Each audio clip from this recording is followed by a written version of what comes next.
Għall-ewwel darba il-Kunsill Governattiv tal-Bank Ċentrali Ewropew iltaqa' Malta bilan li jevalwa l-politika monetarja tiegħu.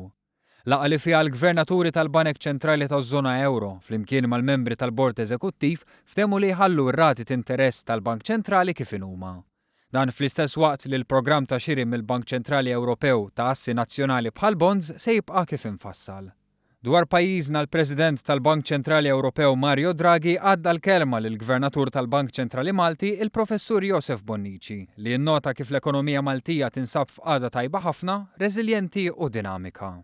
Innota kif l-impatt tal-Asset Purchase Programme, it-tnaqqis fid-deficit u d-dejn tas-settur pubbliku li mhuwiex wisqola mill-medja Ewropea ilkoll huma fatturi li jagħtu spazju lill-ekonomija biex tkompli tikber f'ċertu xenarji simili għall-Ġermanja.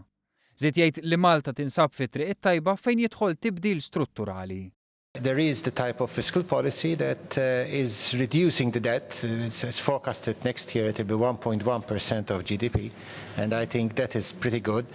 At the same time, the debt burden is going down, and the expenditure is going into areas from education to other areas that essentially improve the quality of the labor supply. So, in general, Malta is, I think, performing reasonably well for its own future.